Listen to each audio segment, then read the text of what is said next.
नहमदुहु व नसल्ली अला रसूलिहिल करीम। बैरून मुल्क रहने वाले की कुर्बानी अपने आबाई मुल्क मसलन पाकिस्तान में की जा सकती है, लेकिन ज़रूरी बात शर्त यह है कि दोनों मुल्कों में वो दिन कुर्बानी का हो। अगर बैरून मुल्क 10 ज़िलहिज्जा ईद उल अज़हा कुर्बानी का दिन एक दिन पहले है और इसके अपने मुल्क मसलन पाकिस्तान में ईद एक दिन बाद है, तो यहाँ पाकिस्तान 9 ज़िलहिज्जा हुआ, तो इस लिहाज से पाकिस्तान में 9 ज़िलहिज्जा को कुर्बानी का दिन नहीं बनता, तो बैरून वालों की कुर्बानी पाकिस्तान में सही नहीं होगी। इसलिए कि शर्त यह है कि दोनों मुल्कों में वो दिन कुर्बानी का हो।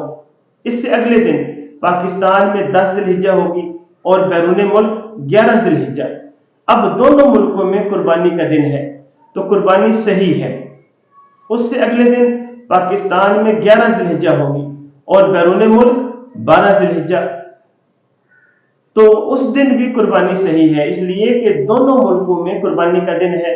उससे अगले दिन पाकिस्तान में 12 ज़िलहिज्जा होगी और बैरून मुल्क 13 ज़िलहिज्जा होगी, तो कुर्बानी जायज़ नहीं, इसलिए कि बैरून मुल्क 13 ज़िलहिज्जा है और वो कुर्बानी का दिन नहीं है।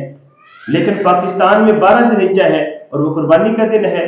कुर्बानी इसलिए सही नहीं कि बैरून मुल्क कुर्बानी का दिन नहीं है और पाकिस्तान में कुर्बानी का दिन है, और कुर्बानी सही होने के लिए ज़रूरी शर्त यह है कि दोनों मुल्कों में वो दिन कुर्बानी का हो, इसलिए कुर्बानी जायज़ नहीं। अस्सलामु अलैकुम।